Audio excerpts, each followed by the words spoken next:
Years ago, my sister accused me of something so unthinkable that my own parents turned their backs on me and let authorities take me away, no questions asked. I lost everything.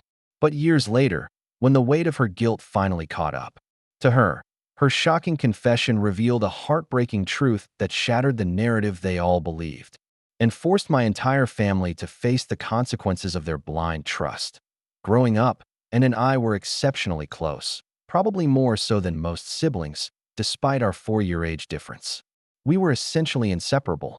I know that.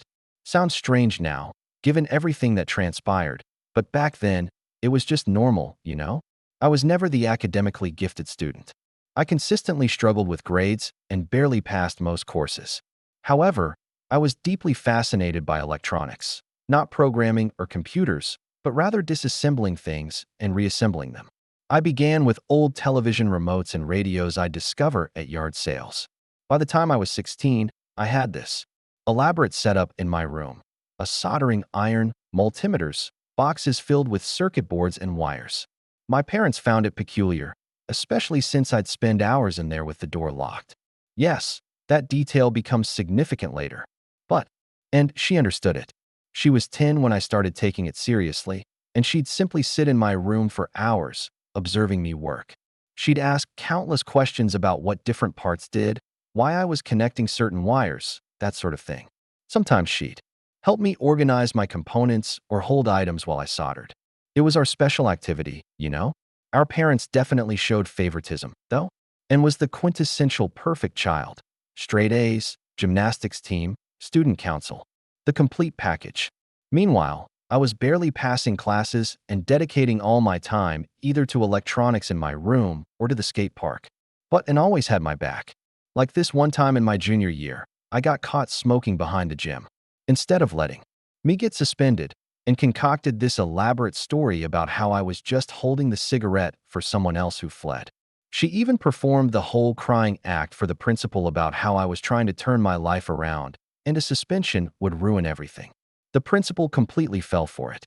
She helped me with homework too. She was far better at explaining concepts than my teachers. She'd break down math problems in a way that actually made sense to me. Probably the only reason I graduated high school, to be honest. I looked out for her too. Being the older brother, I was quite protective, maybe. Overly so looking back. Any guy who showed interest in her had to contend with me first. I wasn't trying to be malicious about it. I just didn't want any random individuals messing with my younger sister. Even when I started getting into trouble, staying out late, associating with the wrong crowd, she never judged me. She'd cover for me with our parents, make excuses when I missed curfew. One time, I came home at 3 o'clock in the morning, and she was sitting on the porch waiting for me, just to ensure I got home safely. Looking back now, perhaps we were too close. Maybe that's why it was so easy for people to believe what she said later. But back then, it just felt normal. She was my sister, my closest friend, the only person who truly understood me. Our parents tried to get me interested in conventional activities. They'd sign me up for sports teams or after-school clubs, but I always gravitated back to my electronics. They thought I was wasting my time, and would defend me. He's good at it, she'd say. Let him do what he loves. And I try to recall sometimes. The little sister who believed in me when no one else did. The one who'd bring me snacks while I was working on projects, who'd defend me to our parents, who trusted me enough to confide in me with her problems. This is proving more difficult to write than I anticipated. The beginning of the end when everything started unraveling. I was 18, having just barely graduated high school, and was 16 and beginning to draw attention from guys at her school. Being the overprotective brother I did what any older brother would do, scared them off. Not that I was physically harming anyone, just ensuring they knew I was observant. There was this one guy, Jake, who was particularly persistent. A senior, driving a flashy car his parents bought him. Typical rich kid behavior. I caught him trying to get and to skip class with him one day. I probably shouldn't have shoved him against his car, but seriously, he was 18, trying to get my 16-year-old sister to skip school. What brother wouldn't be furious? That's when the rumors began. At first, it was just whispers. People at Anne's school saying things about how odd it was that I was so protective. Then it worsened. Someone started saying that the reason I didn't want other guys near and was because I wanted her for myself. Sick stuff like that. I remember the exact moment I realized something was truly amiss. It was a Tuesday after school. Usually, Anne would come to my room to hang out while I worked on my projects, but this time, she just went straight to her room. When I knocked on her door to check on her, she told me to go away. I found her crying in the kitchen later that night. When I tried to hug her, like I always did when she was upset, she flinched. Actually flinched away from me. That had never happened before. She mumbled something about being tired and went back to her room. The next few days were strange. She stopped coming to my room, stopped talking to me at all, really. I figured she was just going through some teenage phase or something. I should have known better. Then one morning, I'm working on this old radio I'd found, and I hear someone knocking on our front door. Not like normal knocking, that loud, official, kind of knock that immediately makes your stomach drop.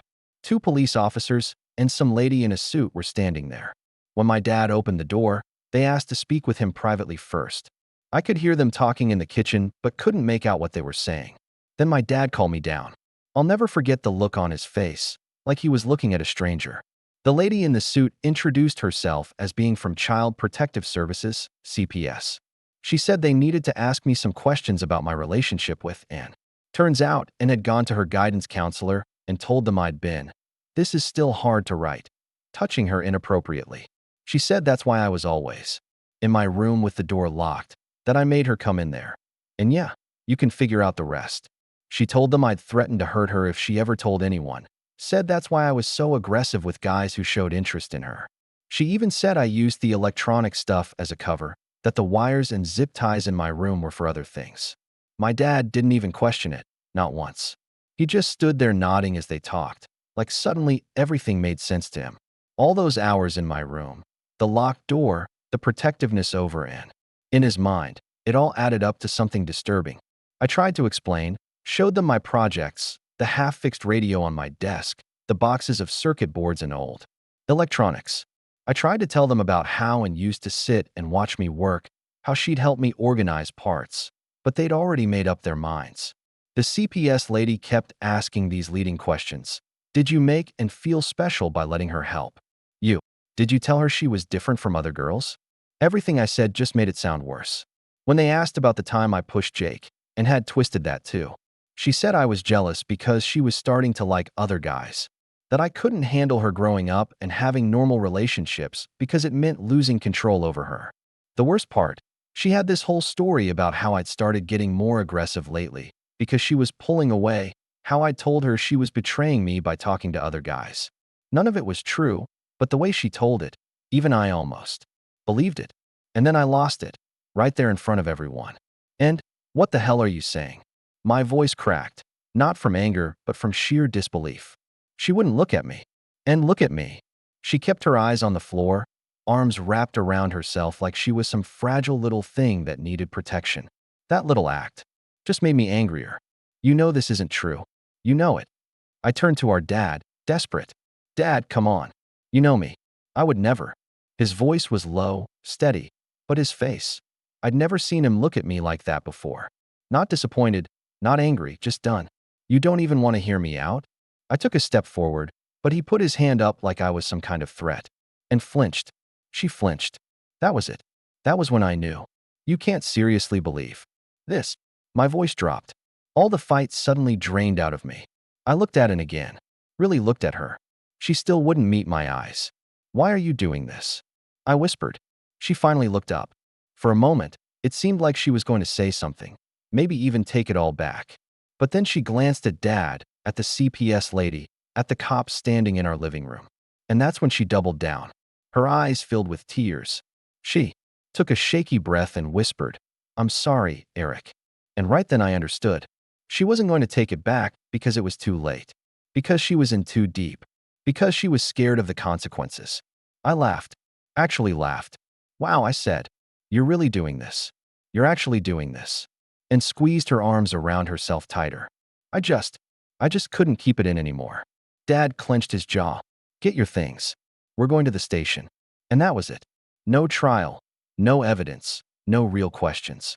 Just my dad driving me to the police station in silence. Like I was already guilty. Like I was a stranger. Like I wasn't his son anymore. The system's grasp on the way to the police station. All I could think about was how they made it all fit. The lonely older brother who spent all his time alone in his room, the peculiar hobby with all the tools and wires, the aggressive protectiveness, the close relationship that suddenly turned bad. They saw exactly what they wanted to see.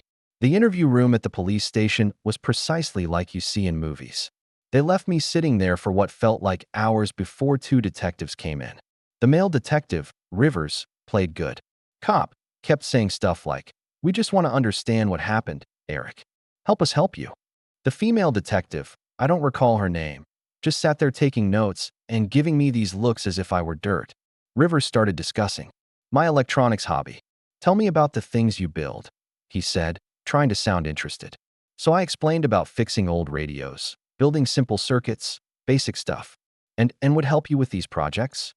Yeah, she'd organize parts, hold stuff while I soldered. She liked learning about it. The female detective cut in.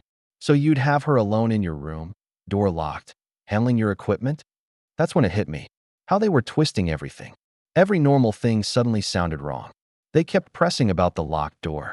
I locked it because I had expensive tools. I tried explaining. Dad would borrow stuff and not put it back. Or maybe, Rivers said, his voice getting harder, you locked it for other reasons.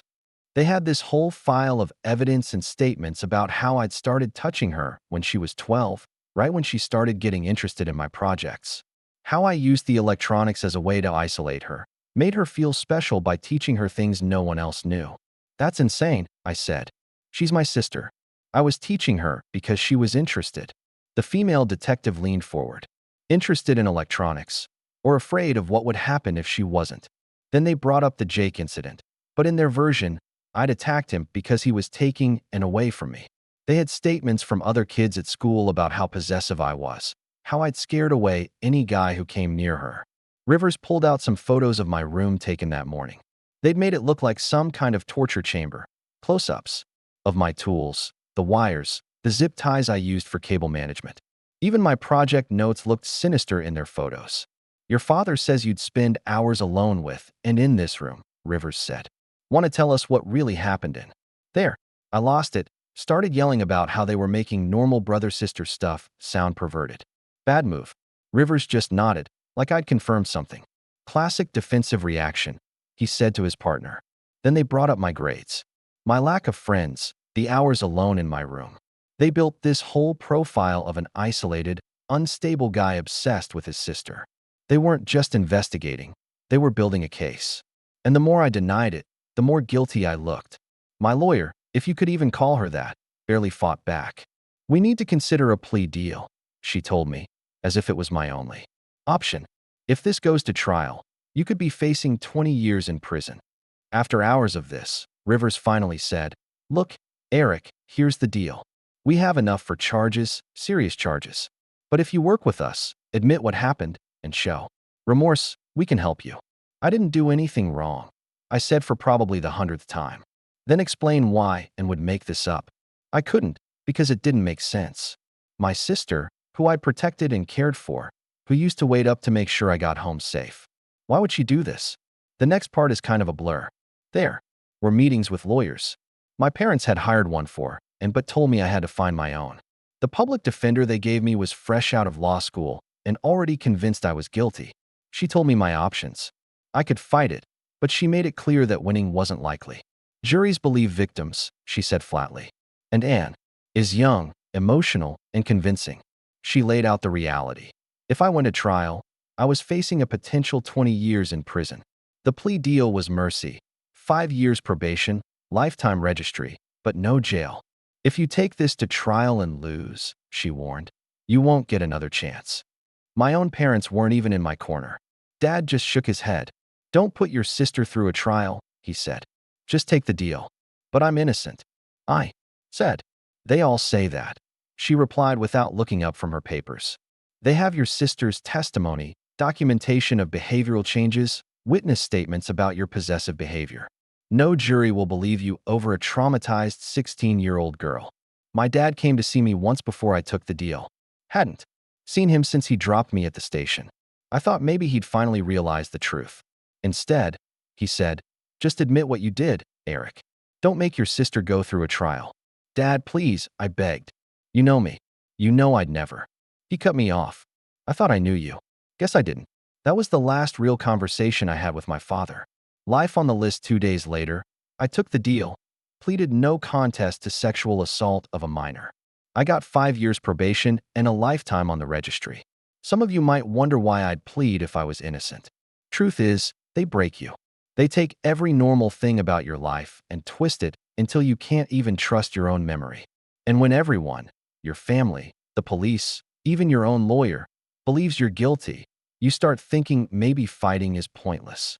Being on the list destroys your life in ways you'd never expect. Everyone talks about the big stuff. Can't live near schools, can't get certain jobs, etc. But it's the small things that truly get to you. The first place I tried to rent after everything, the lady was all set to let me sign the lease. Then she did the background check. I still remember her face when she saw what came up. She actually backed away from me like I was going to attack her right there in her office. "I'm sorry," she said. "I have grandchildren who visit. I'm sure you understand." That became my life. People being sorry while treating me like some kind of monster. Finding work was a nightmare. Most places wouldn't even look at my application once they saw I had to check that box. The few interviews I did get usually ended the same way. "We'll call you." They never did. Finally, I found this guy, Mike, who ran a small manufacturing shop. He hired people others wouldn't. Ex-cons, addicts trying to get clean, guys like me. Pay was terrible and the work was hard, but at least it was something. "Look," Mike told me my first day, "I don't care what you did. Just show up on time and do your job." I worked there for almost 2 years. Then someone found out about me and started causing problems, telling other workers they shouldn't have to work with someone like me, that I was dangerous. Mike tried to stand up for me, but eventually he had to let me go. "Can't risk losing my whole workforce," he said. At least he gave me decent severance pay. I lost my apartment right after that. Ended up living in my car for a while. A Planet Fitness membership became my best friend. $10 a month for a place to shower and use the bathroom. I'd park in 24-hour Walmart lots to sleep. Security usually left you alone if you didn't cause trouble. The worst part wasn't even the practical stuff, though. It was watching life go on without me. Through mutual friends on Facebook, before they banned me, I saw in graduating high school with honors, going to college on a full scholarship, meeting this rich guy, Billy, at some campus event. Meanwhile, I was eating cold ravioli from a can in my car, trying to figure out where I could park for the night without getting hassled by police. I made the mistake of trying to date once. Met this girl, Sarah, at one of my jobs. She was nice, didn't ask too many questions about my past. We went out a few times. Things were going well. Then she asked why I always had to check the address of wherever we were going. I decided to be honest.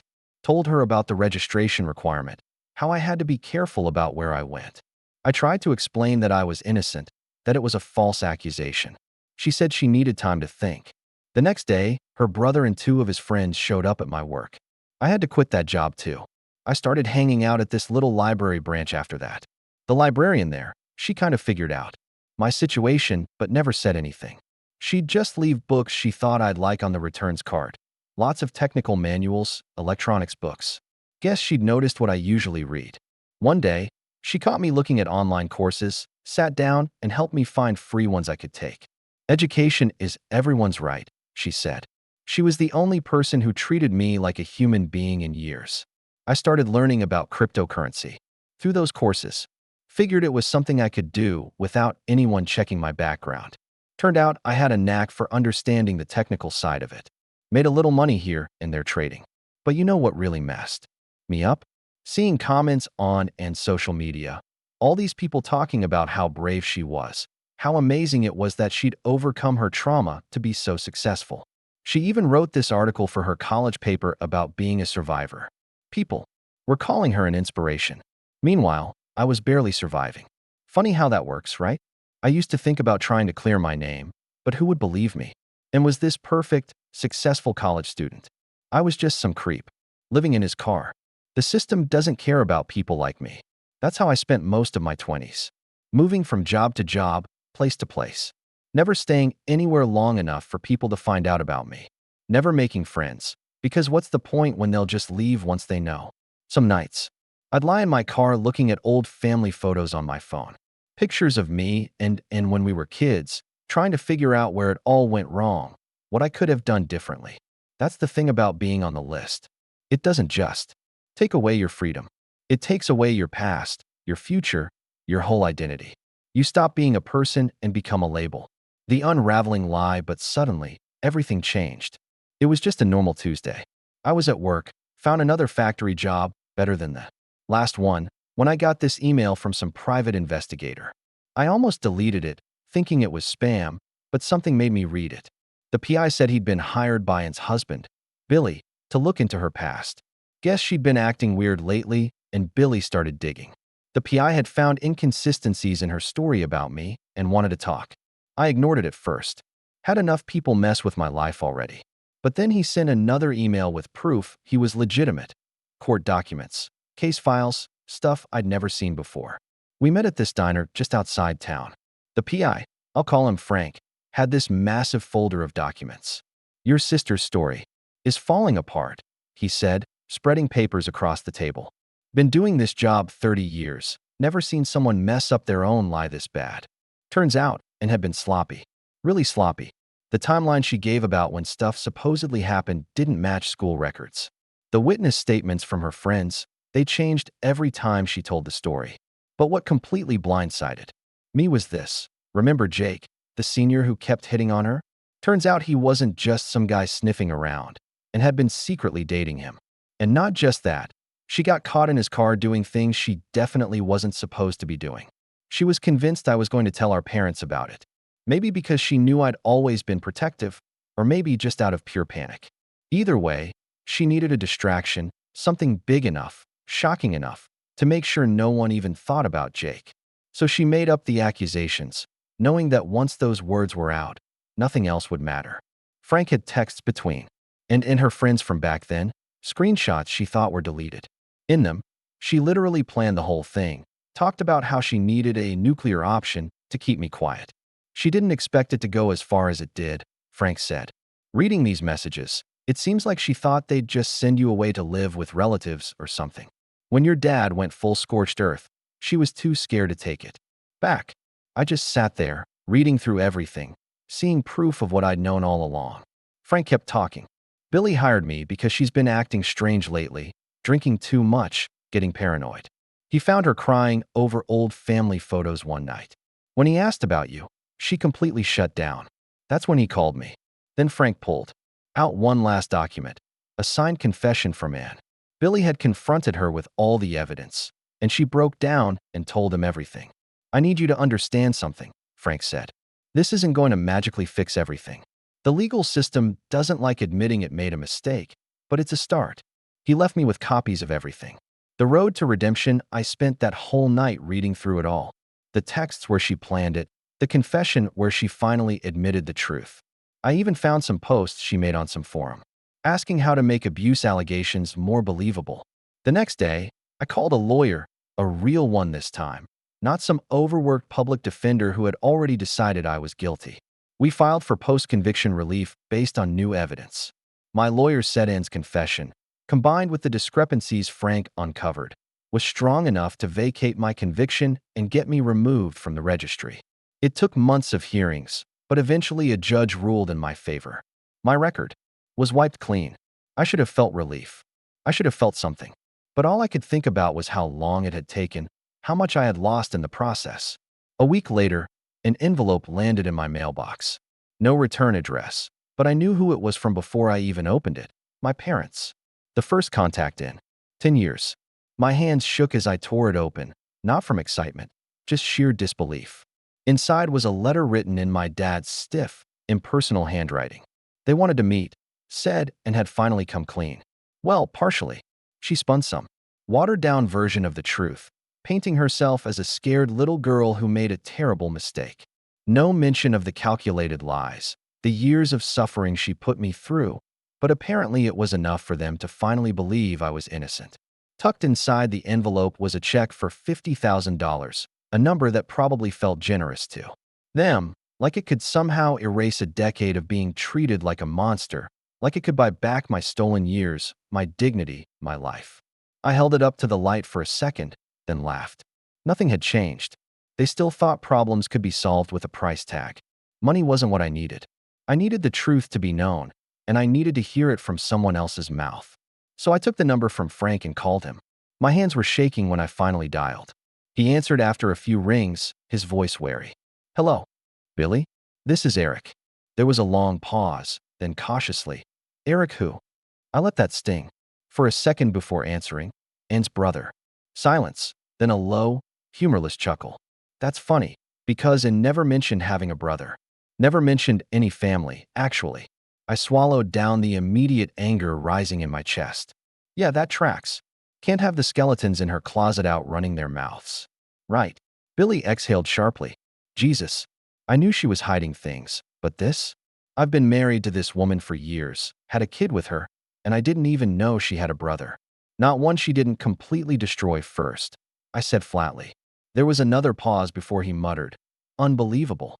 His voice had that tight edge of someone realizing just how deeply they'd been played. Then he sighed, and when he spoke again, his voice was firm, final. "I'm filing for divorce." I didn't say anything at first, just let the weight of his words settle between us.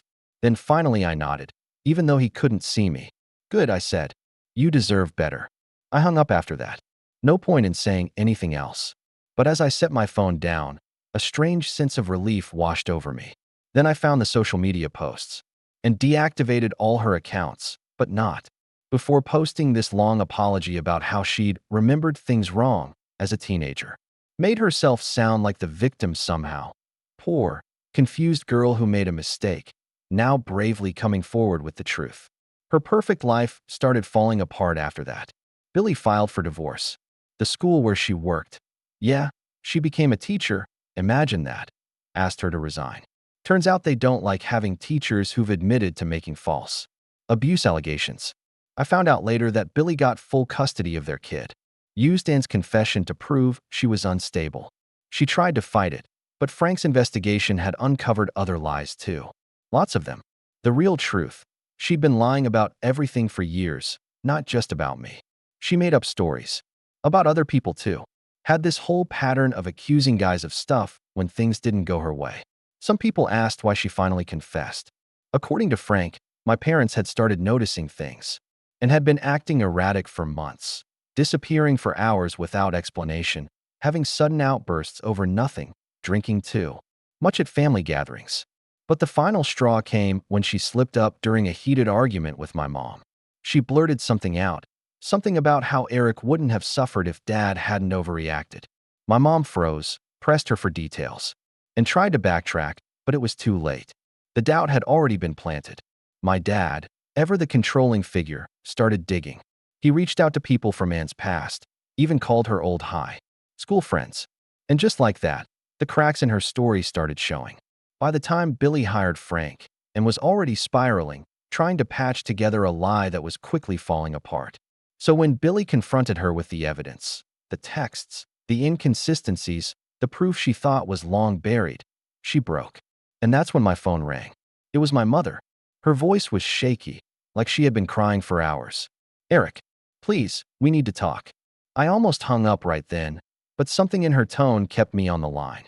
She started rambling about how she had finally told them her side of things.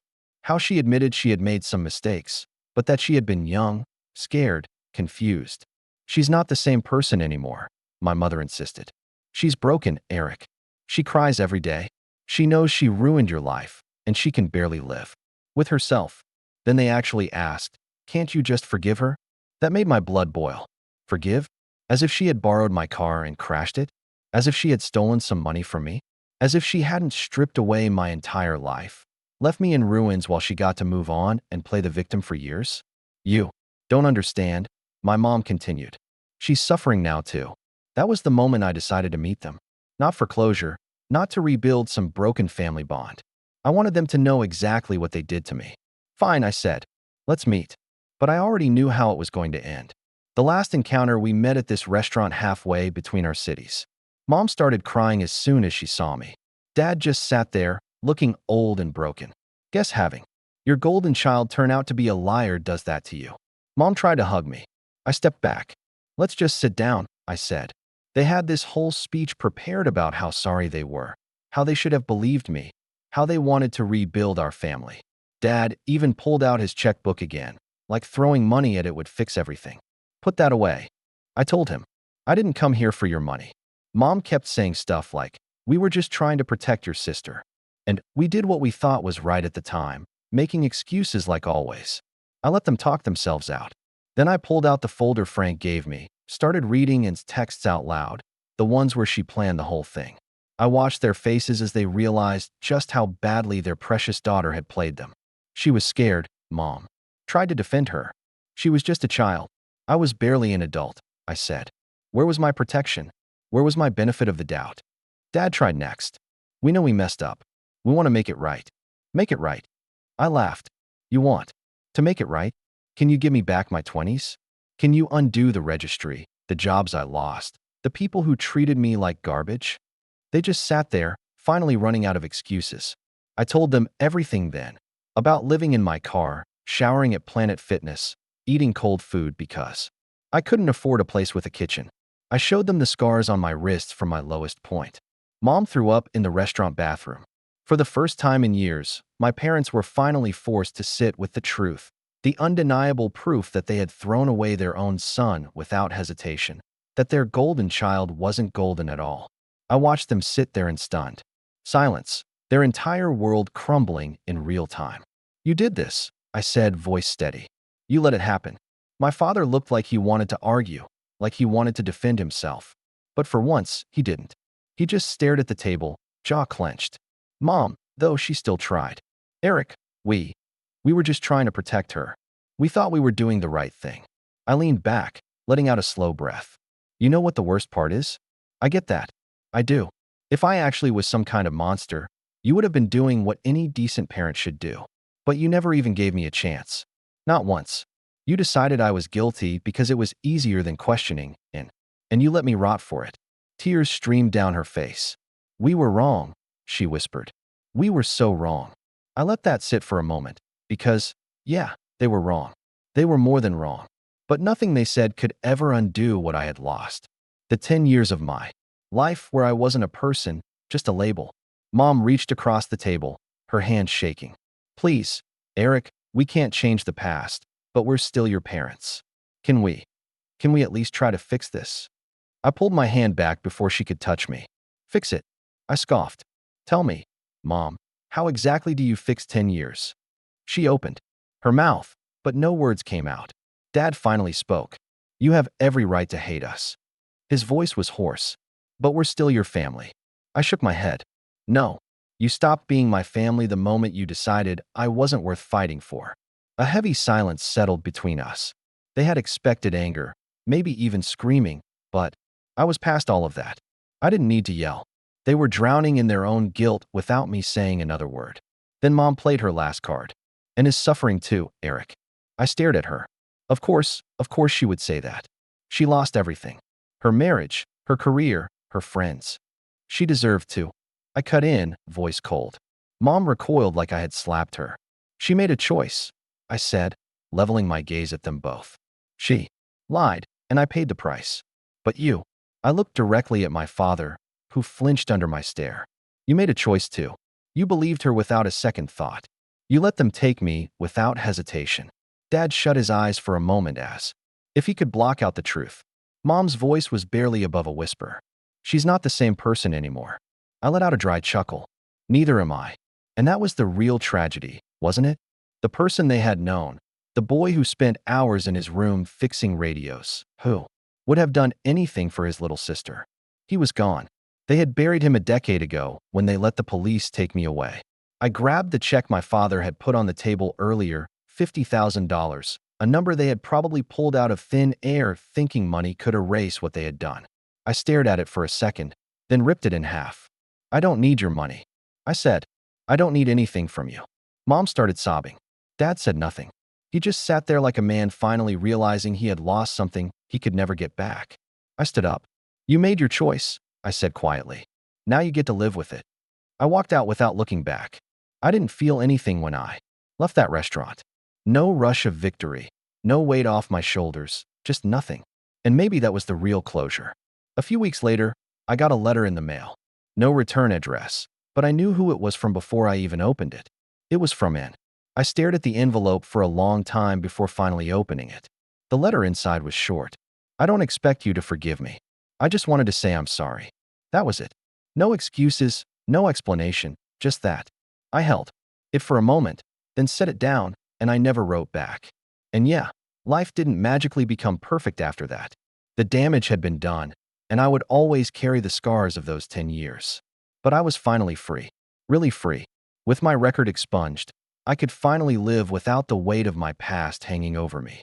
I moved to a new city, started fresh, built up my electronics repair business from the ground up, and I never looked back. My parents and all of it, they became ghosts of a life I had left behind. Maybe one day I'd think about them and feel something. But for now, I was finally living my life on my own terms.